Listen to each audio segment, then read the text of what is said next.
What's the damn point of it all anyway? I know that sounds existential, nihilist, pessimist, realist, I don't know. I'm not sure. But really, with the state of the world and the injustice all around us, it's a question that I have to ask myself, and I'm wondering if you're all asking it too. Honestly, I couldn't even get through this podcast without getting these thoughts out. I'm exploring this topic today, the central question, what is the point of this? And I'm doing it in the only way I know how, through the lens of being a writer, which is part artist and part labor. As I always say, life is one crazy and inspiring ride, but it's okay to struggle to find the inspiration sometimes. Hi, I'm Nadia, and you're listening to a special episode of Scripted Unscripted. It wasn't an easy episode to record, and it needs to come along with a trigger warning. I'm going to talk about some difficult events in Lebanese history and more current geopolitics in an attempt to understand my place in a world that I don't recognize anymore.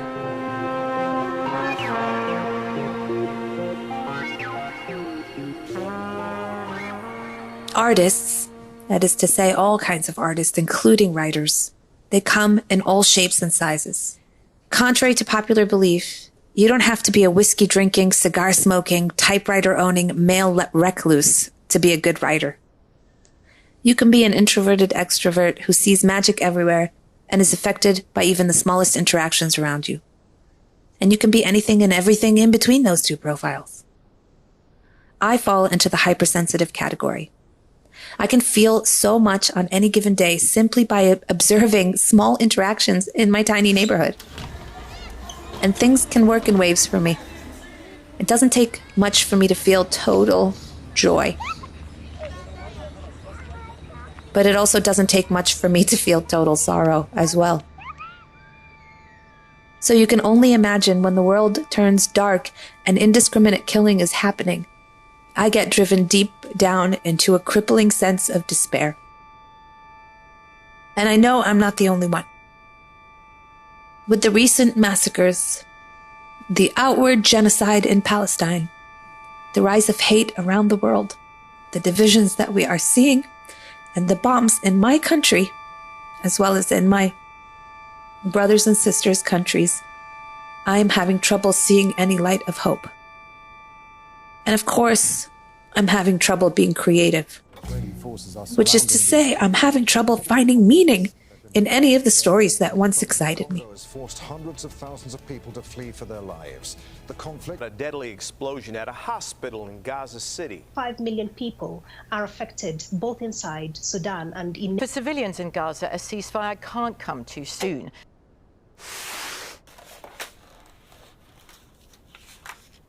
What's the point, I think to myself? What is the point when so many are being killed, displaced, starved? What is the point of my fictional characters going about the lives that I've created for them? The problem is, those fictional characters and the stories I build around them is my life's purpose. It's just who I am. So how do I function in a world like this? A world that I do not recognize anymore? And what's my role in it as an artist? And what does any of this mean anyway? When reflecting on this episode, I realized that it's not just about this very moment in time, although this is maybe the most important moment in time and we should never forget it. But I'm also using this period of time because it's the most extreme version of despair that I have ever felt, and I know that I'm not alone. With that said, this episode is about any given phase of life where despair creeps in, regardless of its intensity. We are human beings. And that simply means that we have a range of emotions that need a place to be expressed. And often, the most challenging emotions make it difficult to express yourself, so you're caught in this loop. And with that question, what is the point of any of this anyway? I'm going to first talk about the most obvious ways that writing has a point, how it can hold meaning and purpose and actually be a gateway for resisting oppressive events and systems in life.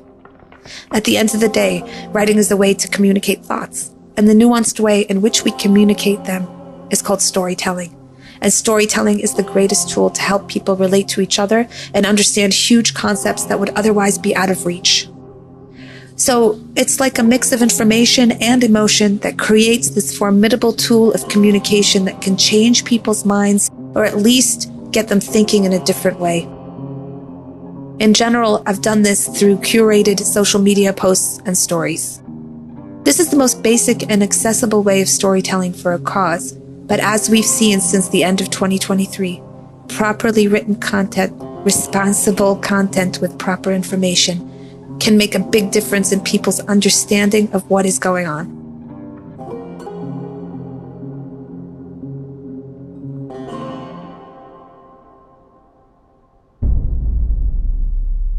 A big moment in my life where I felt that my pen was indeed a sword happened after August 4th, 2020.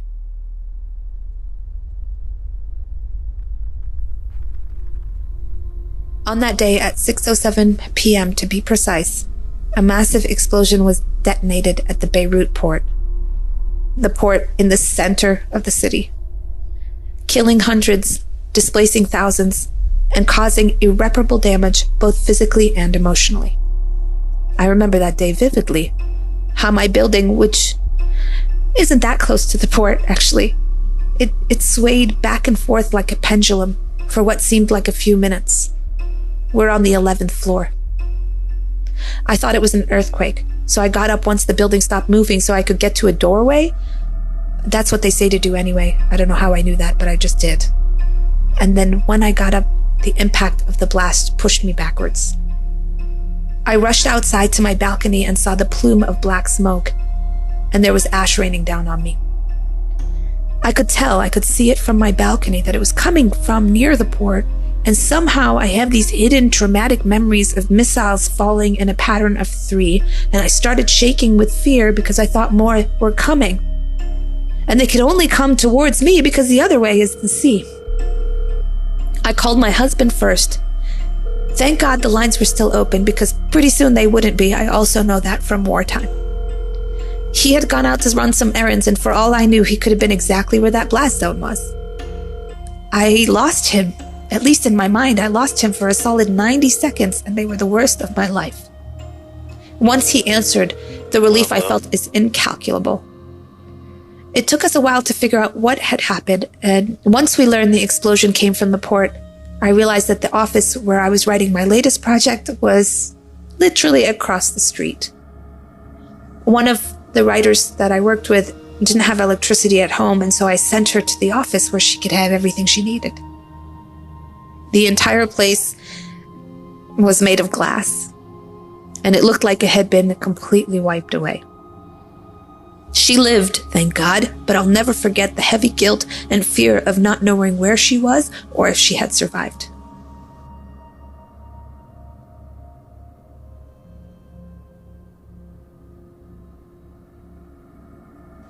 The days that followed, I volunteered on the ground and coordinated relief supplies to the different local heroes who were distributing them in the most heavily affected areas. But I wasn't sure how to move on creatively.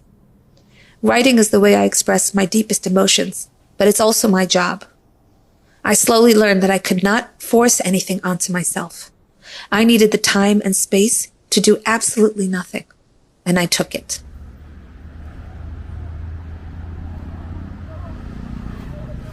Once I started waking up from the haze of grief, I think it might have been a few days later, a few weeks, maybe a month. I don't actually know.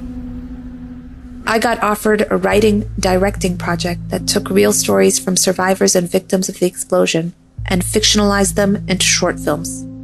I would write and co-direct one of the films. I would also do my best to help other directors in their scripts. In hindsight, I'm not sure I was ready for that. I remember we were shooting in the port, which was completely destroyed. And while we were scouting, I was crying and wondering why there were security and intelligence around me who didn't think I spoke Arabic. But I also thought that bringing this event to life and putting people right there on the ground would somehow show them what we had been through, rather than just reading about it as a headline in the news. The series is called Beirut 607, and my film is called Abbas and Fadl, about a young man who realizes that his father was fishing at the port when the blast happened. This wasn't my experience, but I took the intense fear that I felt when I thought I had lost my husband, and then the massive guilt that I still carry with me for all the victims, and the relief. The relief that I feel guilty about, that it wasn't us, it wasn't me. All of that I put into the film. I'd like to think that this series moved a lot of viewers to understand what we lived through, instead of just passing us by. After making this film, I went to the written word. With a few amazing women by my side, I embarked on a 3-year journey of curating and editing a collection of true stories from the survivors of the explosion, as written by the writers who interviewed them. We worked with more than 20 writers living in Lebanon, and together with the contributors who told their stories, this collection was part of a healing process for us all, although the healing is still ongoing. So I ask again, what is the point? Well, the point of all those years of writing has brought me here to document these stories and put names and faces to those who actually lived this horrific event. In that way, we will not fall into the void of history, but we will have real stories, ones that cannot be forgotten, that will live forever, and that will spark some empathy, I hope.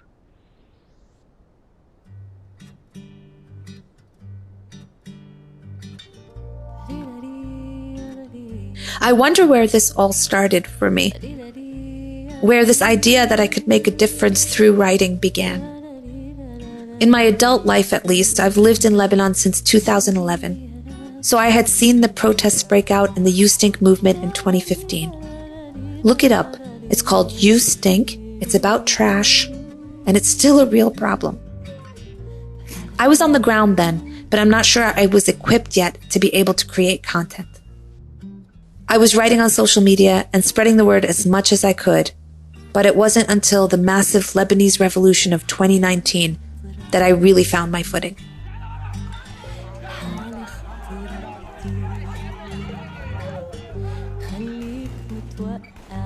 At the time, the biggest protests in Lebanese history broke out, and they started on October 19th, 2019.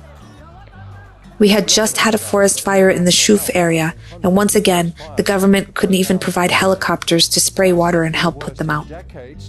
We learned that the helicopters we did have needed maintenance, but there was never enough money for that part because the money was, elsewhere.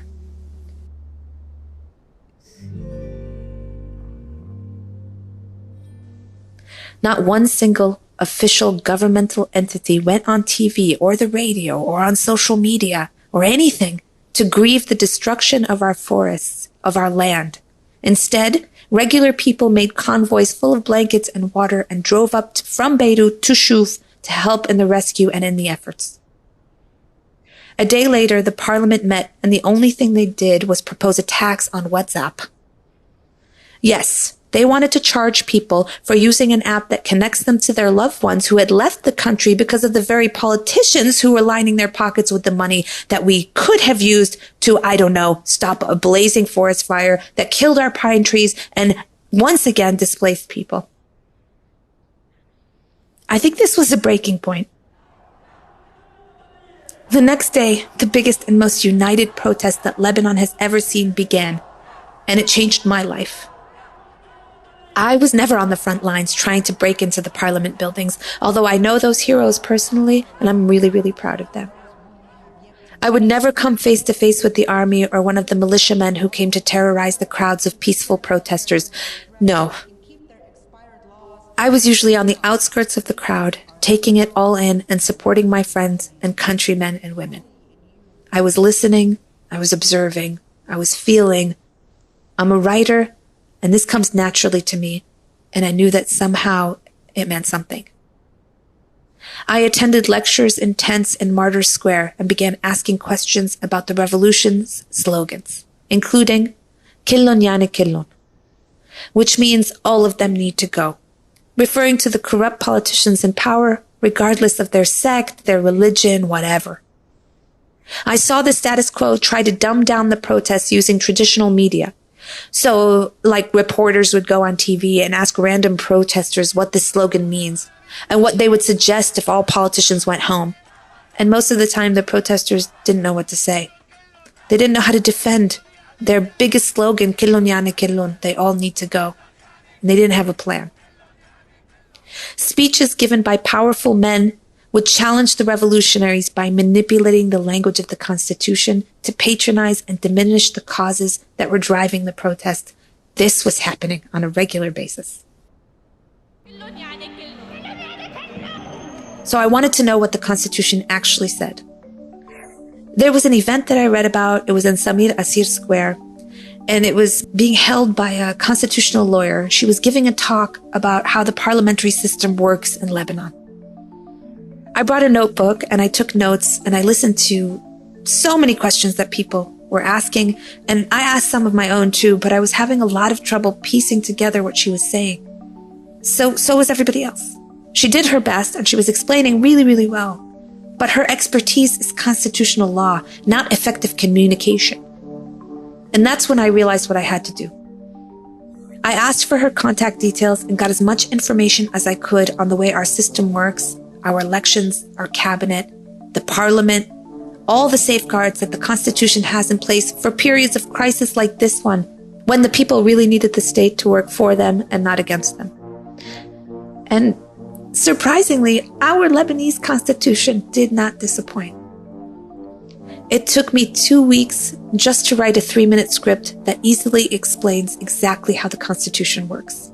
And another 2 weeks to brainstorm, illustrate, edit, and voice over the whole thing with a few amazing friends. Through the process, I was still going down to the streets and realized that very few people knew about the Constitution and how it works because, big surprise, civics lessons were slowly and systematically taken out of national education laws. A very clever way to keep corrupt politicians in power. Once we posted our small 3-minute, easy-to-understand Lebanese dialect, English subtitled, animated little video, it went viral. I mean so viral that we were getting it from other people on WhatsApp, asking if we had seen it. A friend of mine got it from an Australian, another friend got it from a Scottish person. It just went all over the place. And people learned from it. For me, it was the most concrete example of how good, simple storytelling can educate, inform, and build empathy. COVID hit shortly after. Then the explosion we talked about in 2020. There were a few parliamentary seats taken by pro-revolution, progressive candidates. But all in all, we did not topple the whole system. So there's the question again. What was the point of it all anyway? Yeah, we didn't topple anything.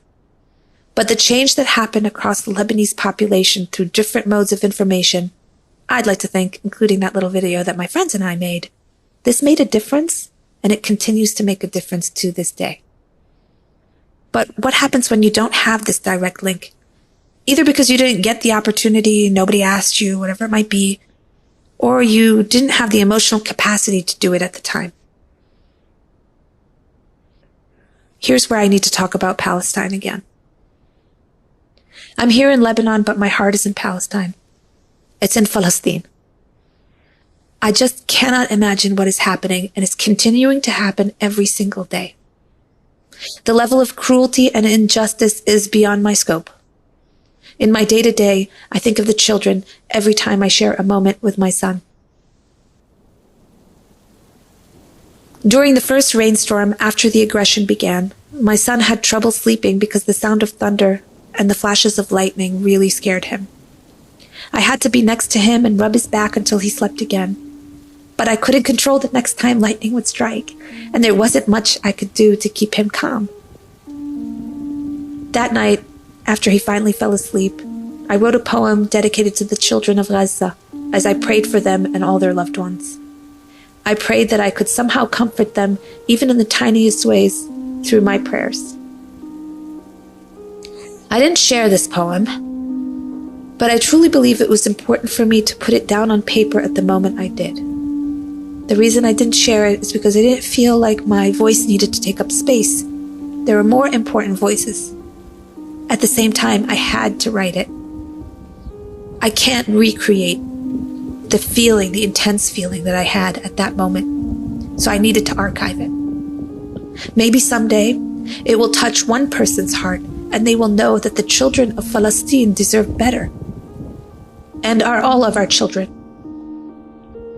Or at least one person will know that I was thinking of them, that I couldn't do much, but I was thinking and I was feeling and I was praying, that they are not nameless to me. Someday, I want to do more to use my writing skills to tell the stories of the oppressed so their voices can be amplified and never forgotten. I will wait for this moment. But in the meantime, should I keep doing my job? Should I keep writing fiction? A friend of mine, also known as Hind, the producer of this podcast, wrote a beautiful film about a little girl making tamriya, which I learned from this film is a traditional Palestinian dessert made in the Levant region. She wrote this script before this latest aggression and now is having trouble understanding why she should continue making it, or any film for that matter, or even this podcast. She shared with me that she feels guilty that she doesn't see the point anymore. I told her what I truly believe to be true, that the regular stories and regular voices of regular Arab people are always needed, because regular stories humanize us when the world tries to do the exact opposite. In stories, we can connect. I really hope she makes that film. Another friend, a producer, pitched me an idea set during World War II in Lebanon. After long historical discussions and fun brainstorming about the story and the characters, I realized that I have never seen anything about World War II from the perspective of the Middle East. Nothing. That in itself means that our stories matter. That in itself means that we need a point of view. And me. I wrote a controversial short comedy about a regular Lebanese woman who gets a sex toy as a gift and wonders if she wants to use it. It's silly, I know, but maybe telling this very real story with the theme of female repression and oppression and shame will somehow be funny enough to get many, many people to relate to it. To maybe realize that women everywhere share something. It might seem trite and so random, as in these stories aren't about anything meaningful, like some of the content that we talked about that was directly related to activism. But the point is, which takes us back to our central question, the point is any and all well-told stories, fictional and otherwise, will do the work of humanizing their characters by touching on people's emotions and the shared pain and joy of the human condition. If the world can look at us through that lens, I'm confident that things would be at least a little bit, just a tiny bit better. And maybe we can move that needle together.